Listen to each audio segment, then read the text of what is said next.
Hey guys, it's Tamaya here, life coach, friend on the internet, and just someone who loves to share wisdom and advice.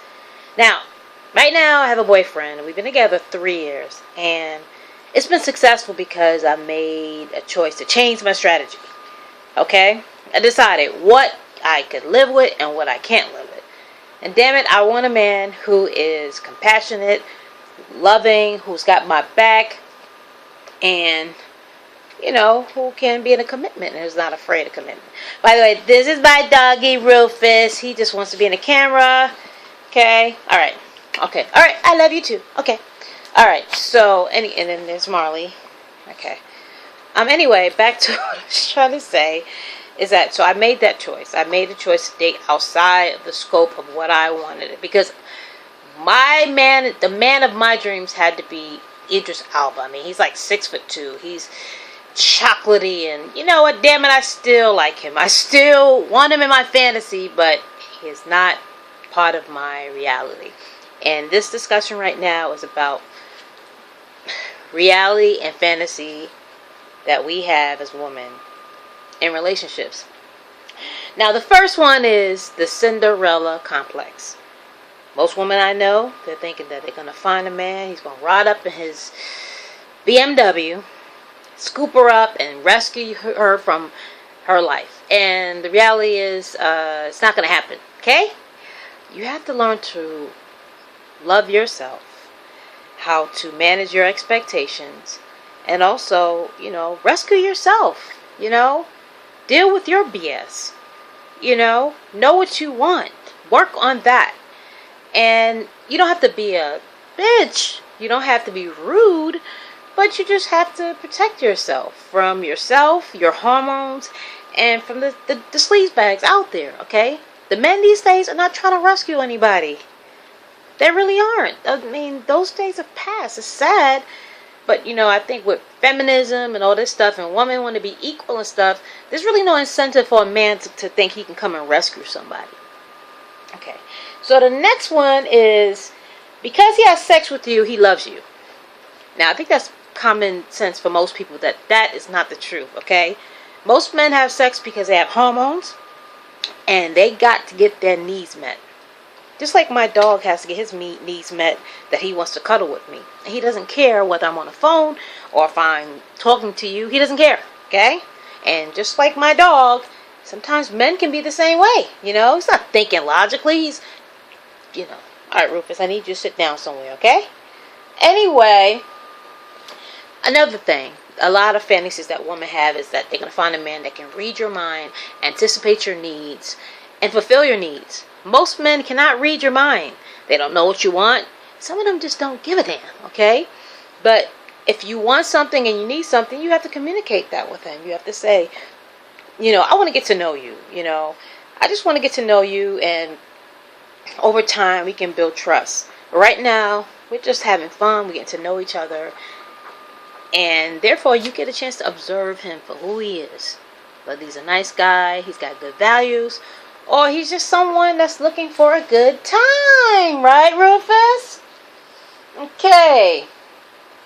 Now, you won't date a man. This is a fantasy. You won't date a man unless he's 6'2" and the greatest lover. Okay. Now, he might be the greatest lover and he might be 6'2".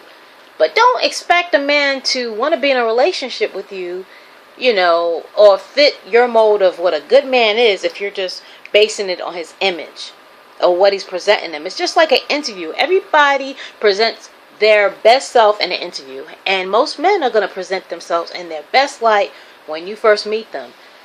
But the truth of the matter is, think of it this way, okay? You have to have a strategy. Now, if most women want a man that's 6'2", right? And someone that's going to be the best lover at all, then your chances of having this man has greatly reduced, okay? Because he has a lot of options, okay? So the next step we're going to use is, because he goes raw with you, that means he loves you. That's a damn lie, okay? Because he has sex with you raw does not mean he loves you. It just means that he's selfish and he likes to have sex without a condom, okay? So, just tell a guy, hey, I like you. And if we want to take it to that next level, we're going to have to use this condom. And if he, tells you no, he does not want to use a condom, then you can tell him, well, I appreciate your honesty, but I'm not comfortable doing that with you. And if that's a problem with you, then have a good day. That's just the best way to respond to that. Because we all know, you date a man, and sometimes after 6 months, he shows his real self, and then you regret, having sex with this guy, and potentially getting HIV, herpes, or worse, okay? You'll be having him forever. You might not have him forever, but you're going to have a piece of him forever. And, it's not a good look. My next suggestion, when you're thinking about relationships, about the realities versus fantasy, is just write down your pros and cons of what you can and cannot deal with.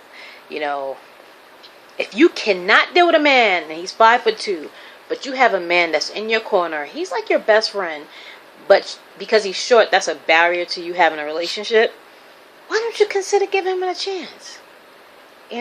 A short man is a good man. I mean, they're human, right?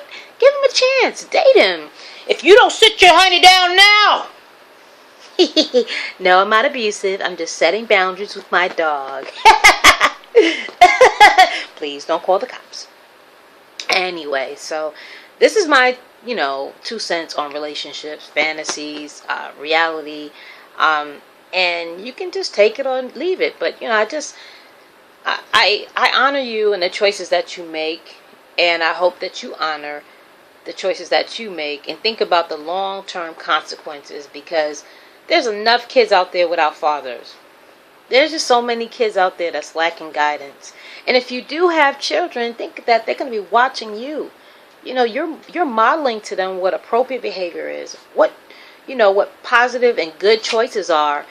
And when they grow up, they might do the same thing because they were watching you. Now, you may have changed when they get older, but they don't forget, because children are like sponges.